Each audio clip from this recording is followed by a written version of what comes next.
তুমি আজ কয়দিন ধরে আমাদের ভোট ভোট করে পাগল করে ফেলাই দিচ্ছাও। তা তোমার মতো বুড়োর আমাদের মতো যুবকরা কি জন্য ভোট দিতে যাবে?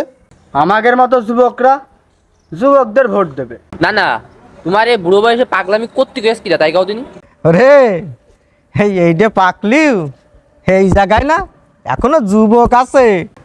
রোহান, ও কি জন্য আমার মতো বুড়োর ভোট দেবে এই কারণ শুনতে চাচ্ছে তো? হুম।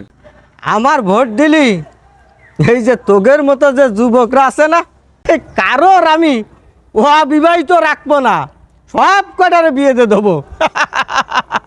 তোদের মতো যুবকরা যাতে অপকর্ম না করতে পারে আর নিজেদেরকে পবিত্র রাখতে পারে, আমার মেম্বার বানালি তোদের মতো যুবকদের এই একটা কিন্তু উপকার হবে।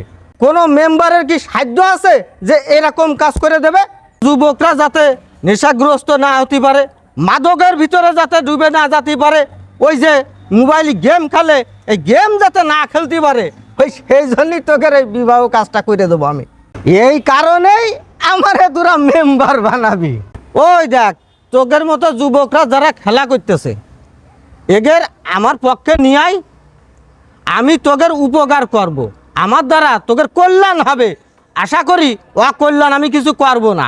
অন্তর, রোহান, এদের নিয়ে একটা টিম গঠন কর।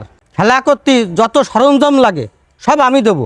যেমন ফুটবল, ক্রিকেট খেলিস, ব্যাট বল, ভলি খেলিস, এসব বল টল সব কিছুই আমি দেবো, বুঝছিস? ওদের শুধু আমার এই নির্বাচনটা একটু করাই দিবি ওদের দিয়ে। দাদা তো দেখতেছি আমাদের পক্ষেই আছে। দাদার সাথে কাজ করলে আমাদের খুব একটা ক্ষতি হবে না। এর আগে যত মেম্বারই আয়েছে আমাদের দিয়ে কাজ করা হয়েছে, কোনো আমাদের নিয়ে ভাবিনি। তা নানা যেহেতু আমাদের ভাবতেছে, তাহলে এবার নানার ঘাড়ে লাগি সবাই মিলে। এ ওয়ার্ডে মনে কর আমাকে যত বন্ধু বান্ধব আছে তাদের সাথে কথা বলবো, তার ভোটে জিতানোর জন্য যা করা লাগে এবার আমরা তা করবো। তোগের মতো যুবক বড় শক্তি, আর তোগের মতো যুবকরা যদি জায়গা ওঠে তাহলে আমি ইনশাল্লাহ পাশ করে যাব। আমি তোদের উপকার ছাড়া ক্ষতি করব না, বুঝেছিস?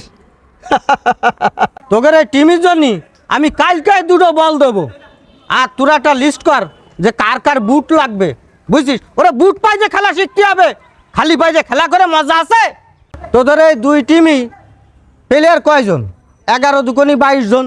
আমি তোকে 15টা করে 30টা দুই কালারের জার্সি কিনে দেবো। তোরা ঠিক কর যে কোন কালার নিবি। অনেক টাকা পয়সার ব্যাপার, কিন্তু তুমি বুঝে শুনে কথাবার্তা বলতেছি তো। পরে দেখা গেল আমি ছেলে বিলের বলে রাখতেছি, আশাদের রাখতেছি, তখন হয়ে যাবে না আর এক জ্বালা। না না, তুমি আবার যেন ইজ্জতের উপরে হাত উঠাই না যেন। তুমি যে প্রতিশ্রুতি দিলে এইটা যদি না পালন করো, ছেলে পেলে কাছে উল্টা পাতে মার না খাতে হবে আবার আমাদের। তোদের অপমানিত হতে হবেন না, মায়েরও খাতি হবেন না, ঠিক মতো সব কিছু পাইয়ে যাবি। তবে আমার একটা কথা আছে, ওই বসির আর মাওলানা থেকে তোরা 1000 গজ দূরে থাকবি। খবরদার ওগরে ফাঁদে যেন পা দিস নে। দুটো টিম গঠন করে নে, আমি তোমাকে সময় মতো জিনিস সব পৌঁছাই দেবো। মানে যাও তোমরা এখন যে খেলা করবে। আচ্ছা না না, ঠিক আছে। আচ্ছা যাও। মাওলানা ভাই, সেদিনকে আসলে আমার অন্যায় হয়ে গেছে। আমি এ শোনা কথাই প্রচার করে বেড়াইছি। আমি এই বিষয়টাই খুবই অনুতপ্ত। হও মেম্বার প্রার্থী, আমও মেম্বার প্রার্থী, এখন তো আমি তো ওর সামনে লজ্জাতে যাতে পারছি না। আপনি একটু বসিরে বলে দিয়ে নেন, ও যাতে আমার এই বিষয়টা ক্ষমার দৃষ্টিতে দেখে। আমি জানি আমি আপনার পছন্দ প্রার্থী না, তারপরেও আপনার কাছে অনুরোধ করছি আপনি আমার দিকে একটু খেয়াল রাখেন। তোমার এই বোধের জন্যে, বুঝের জন্যে তোমার ধন্যবাদ। ঠিক আছে, আমি বসিরে বলবানে যে বিষয়টা নিয়ে যাতে আর সামনে না আগায়। রাসূল সাল্লাল্লাহু আলাইহি সাল্লাম বলেছেন যে কিয়ামতের দিন মানুষ নামাজ, রোজা, হজ, যাকাত, ভালো কাজ, তারপরে মানুষের উপকার, সামাজিক কাজ, সব ভালো কাজ নিয়ে কিয়ামতের দিন উঠে দাঁড়াবে। কিন্তু এই মানুষটা দেখা যাবে যে মানুষের সাথে এমন আচরণ করে এসে দুনিয়ায় যে কারোর হক নষ্ট করে দিয়েছে।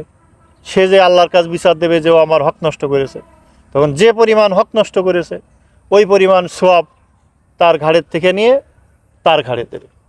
কেউ বলবে যে আমার মিথ্যা অপবাদ দিল, তাতে আমার এই ক্ষতি হয়েছে, তখন সেই পরিমাণ সওয়াব ওখানে তোমার কাছ থেকে নিয়ে তারে দিয়ে দেবে। এইভাবে করতে করতে দেখা যাবে যে সেই ইবাদত যা নিয়ে গেছিল সেটা আর নেই, শেষ হয়ে গেছে। আরেকজন এসে বলবে যে আমার এই ক্ষতি করেছে, তখন আল্লাহ তাআলা বলবে ওই যে পরিমাণ হক বা যে পরিমাণ ক্ষতি তার করেছে ওই পরিমাণ গুনাহ ওর থেকে নিয়ে এর ঘাড়ে চাপায় দাও।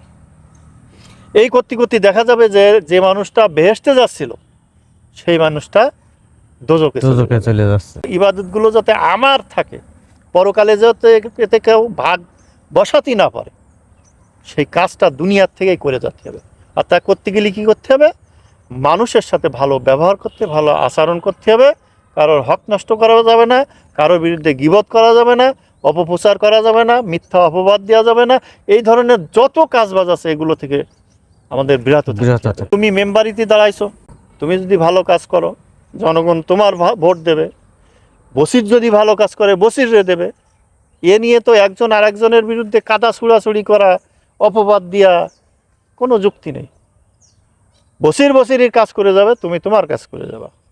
জনগণ চয়েস করবে যে ভোট বা প্রতিনিধি বা মেম্বার কারে বানাবে, তোমারে না বসিরে, এটা রায় দেবে জনগণ।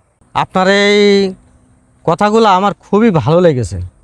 আমি চেষ্টা করব দুনিয়ায় ভালো কাজ করার জন্য। পরকালীন জীবনে আমার এই সোয়াব, আমার এই ইবাদত কেউ যাতে ডাকাতি করে না নিতে পারে, আমি সেইভাবেই দুনিয়াদারিতে কাজকাম করব।